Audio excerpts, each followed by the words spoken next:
Emotionally connect ആയിട്ടിരിക്കണം എന്ന് ഒന്നും കൂടെ തോന്നുന്ന ഒരു പടം. ഈ പ്രേക്ഷകരെ കരയിപ്പിക്കാനായിട്ട് ആസിഫലിക്ക് പ്രത്യേക ഒരു കഴിവുള്ളതെന്ന് തോന്നുന്നു. അത് എന്താ പറയുക, ഈ മൂവി കഴിഞ്ഞപ്പോൾ എനിക്ക് ഭയങ്കര ഡയറക്ടറുണ്ട് ദിഞ്ചിപ്പ് 4 വർഷം കഴിഞ്ഞ് ചെയ്യുന്ന പടമാണ്. അവൻ വെയിറ്റ് ചെയ്ത് എത്തി, നല്ലൊരു മൂവിക്ക് വേണ്ടി വെയിറ്റ് ചെയ്യായിരുന്നു. നമുക്ക് അത്രയും പ്രതീക്ഷയായിരുന്നു, ഭയങ്കര രസം, എല്ലാവരും കരയായിരുന്നു തിയേറ്ററിൽ. ഓൾറെഡി ഹിറ്റായല്ലോ, ഓൾറെഡി ഹിറ്റാണ്. എല്ലാവരും തിയേറ്ററിൽ ഇരിക്കുന്ന എല്ലാവരും കരയുന്നുണ്ടെങ്കിൽ പിന്നെ അത് ചുമ്മാ അല്ലല്ലോ.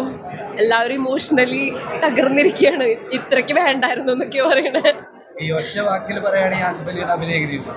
ആസിഫ് അലി സൂപ്പറായിരുന്നു. ആസിഫ് അലിയാണ് കരയിപ്പിച്ചത്. ലാസ്റ്റ് ആ ക്ലൈമാക്സ് സീനിലൊക്കെ ഒരു കെട്ടിപ്പിടിക്കുന്ന സീനിലൊക്കെ തൊട്ടടുത്തിരിക്കുന്ന ആളൊക്കെ കയ്യിൽ കുളിര് വരുന്നതാണ് കാണിക്കണ്ടായിരുന്നു.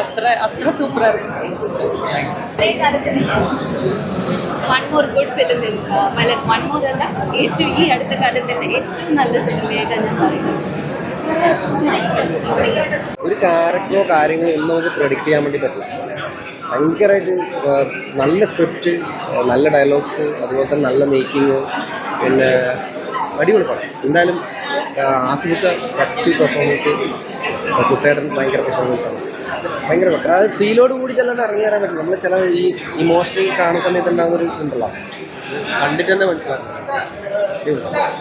മത്സരിച്ച വിജയിക്കും വളരെ ഭംഗിയായിട്ട് എല്ലാവരും ഇപ്പോൾ ഒട്ടും വിചാരിക്കാത്ത ഒരു ടേണിംഗ് പോയിന്റ്. കിഷ്കിന്താകാലത്തൊക്കെ കേൾക്കുമ്പോൾ നമ്മൾ വേറെ എന്തെങ്കിലും പഠിച്ചിട്ടുള്ള രാമായണം അത് അങ്ങനെയൊന്നുള്ള കഥയുടെ തുടക്കം മുതൽ അവസാനം വരെ നമ്മൾ ഒരിക്കലും സസ്പെൻസ് മുഴുവൻ അങ്ങനത്തെ സംവിധായകനെ വെച്ചത്.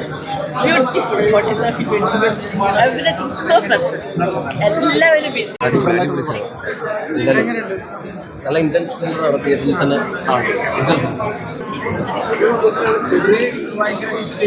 സമ്മതിക്കുന്നു. നിറഞ്ഞ കണ്ണുകളുമായിട്ടാണ് എപ്പോൾ തിയേറ്റർ വിട്ട് പോകാറുണ്ട്. അത് അറ്റൻഷൻ കിട്ടാൻ വേണ്ടി ചെയ്യുന്നതല്ല. മാറ്റടാ. എങ്ങനെയുണ്ട് പ്രേക്ഷകരോട് കണ്ടപ്പോൾ എല്ലാവരും ഭയങ്കര കരച്ചിലും ടിക്കറ്റ് വന്ന് കെട്ടിപ്പിടിക്കുന്നു, എങ്ങനെയുണ്ടായിരുന്നു? എനിക്കറിയില്ല, പ്രേക്ഷകർക്ക് നമ്മൾ ആഗ്രഹിച്ച പോലെ സിനിമ കമ്മ്യൂണിക്കേറ്റ് ആയി എന്ന് പറയുന്നത് തന്നെയാണ് ഏറ്റവും വലിയ സന്തോഷം. ഇത്തരത്തിലൊരു സിനിമയ്ക്ക് ക്ലൈമാക്സ് തുടങ്ങുമ്പോൾ മുതൽ കയ്യടിയും വിസിലടിയും വരുന്നത് ഞാൻ ആദ്യമായിട്ടാണ് പേഴ്സണലി തിയേറ്ററിൽ കാണുന്നത്. ആളുകൾക്കത് അവസാനം അതിൻ്റെ സത്യം അറിയാൻ വേണ്ടിയുള്ളൊരു എക്സൈറ്റ്മെൻറ്റ് ഉണ്ടായിരുന്നു എന്ന് പറയുന്നത് അടിപൊളിയാണ്.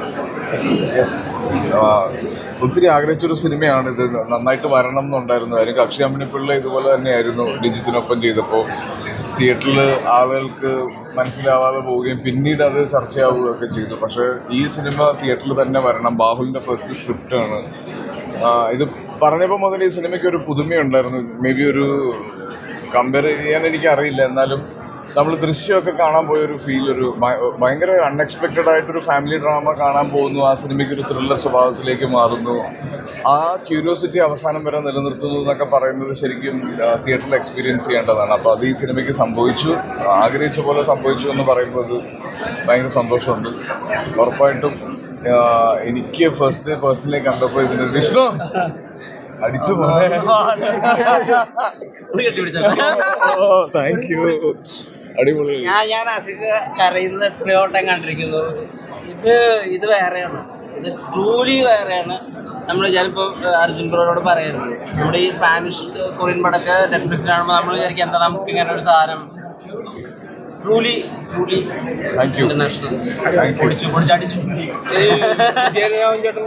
ഭയങ്കരമായിട്ടുള്ള അതെ കുട്ടേട്ടൻ്റെ എനിക്ക് ഈ സിനിമയിൽ അഭിനയിക്കുന്ന സമയത്ത് എനിക്ക് പല സമയത്തും ഗോഡ് ഫാദറിൽ അദ്ദേഹത്തിൻ്റെ ഫാദർ ചെയ്തൊരു ക്യാരക്ടർ ഓർമ്മ വരുന്നുണ്ട്. പക്ഷേ അതിൽ നിന്ന് ഭയങ്കര വ്യത്യാസമായി വേറൊരു ഇതുവരെ വിജയരാഘവൻ എന്ന് പറഞ്ഞ ആക്ടറിനെ നമുക്ക് എത്രയോ വർഷമായിട്ട് എത്രയോ അപ്പൂപ്പൻ റോൾസും അച്ഛൻ റോൾസും അദ്ദേഹം ചെയ്തിട്ടുണ്ട്. അതിൽ നിന്നൊക്കെ മാറി നിൽക്കുന്ന ഇപ്പം ആ ജനറേഷനിൽ വന്ന് ഒരുപാട് ആക്ടേഴ്സ് നമ്മളെ ഞെട്ടിക്കുന്നുണ്ട്. അപ്പോൾ അതിൽ ഏറ്റവും മുന്നിലേക്ക് വന്നിരിക്കുന്നത് ഇപ്പോൾ കുട്ടേട്ടനാണ്. എനിക്ക് ഭയങ്കര, ഞാൻ കുട്ടേട്ടനെ കാണാൻ പുതിയ ഫൈനൽ ഹഗ്ഗിൽ നിങ്ങൾക്ക് അറിഞ്ഞിരുന്നു. ഫൈനൽ ഹക്കിൽ നമ്മൾ ഈ സിനിമയുടെ എനിക്ക് തോന്നുന്നത് ഇത് ഞാനങ്ങനെ സിനിമയ്ക്ക് ഇപ്പോൾ നിങ്ങൾ അഭിപ്രായം പറയുന്നതുകൊണ്ട് പറഞ്ഞില്ല, ഇതിൽ ഇമോഷണൽ സീൻസ് എല്ലാം ഓൾമോസ്റ്റ് ഒറിജിനലായിട്ട് തന്നെ ഷൂട്ട് ചെയ്തതാണ്. കാര്യം ഒരു കുട്ടിയുള്ള ഒരച്ഛനുള്ള ആർക്കും ഈ സിനിമ സമാധാനത്തോടെ അഭിനയിക്കാനും കാണാനും പറ്റില്ല.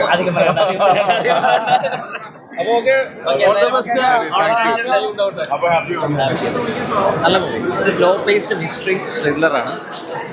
സെക്കൻഡ് നമുക്ക് രസമാണ്, ക്ലൈമാക്സ് നല്ല രസം തിയേറ്റർ വന്നു.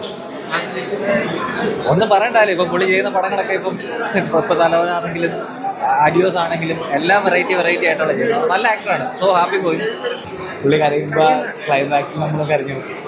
ആൻഡ് ട്വിസ്റ്റ് ആൻഡ് ടേൺസ് കൊള്ളായിരുന്നു. നമ്മൾ സ്ഥിരം കാണുന്നതല്ല, നമ്മൾ പ്രൊഡിക്റ്റ് ചെയ്യുന്നതിനെക്കാട്ടും ഡിഫറെൻ്റ് ആയിരുന്നു. സോ ലൈക്ക് സ്ലോ കേസാണ്, പക്ഷേ എനിക്ക് അങ്ങനെ ലാഗ് ഫീൽ ചെയ്യില്ല. കാരണം എപ്പോഴും ഒരു ക്യൂരിയോസിറ്റി ഉണ്ട്. ഫിലിം സ്റ്റാർട്ട് ചെയ്ത് ഒരു 20 minutes കഴിയുമ്പോൾ നമുക്ക് ആ ഒരു ക്യൂരിയോസിറ്റി ബിൽഡ് ചെയ്ത് വരുമ്പോൾ ക്ലൈമാക്സ് ആകുമ്പോൾ നമ്മൾ പ്രതീക്ഷിക്കാത്ത ട്വിസ്റ്റ്, എന്നാൽ ഇമോഷണൽ ടച്ച്, ചെറിയൊരു സെൻറ്റിമെൻറ്റ്സ്, ഒരു ഇമോഷണൽ മൂവിയാണ്. കുറച്ച് എന്താ നമ്മൾ കാണുമ്പോൾ കണ്ടറിയും. സോ പെർഫോമൻസ് ക്ലൈമാക്സ് അടിച്ചു. റേറ്റിംഗ് കൊടുക്കാൻ നമ്മൾ ആളില്ല. ബട്ട് മൂവി നല്ലൊരു മൂവിയാണ്.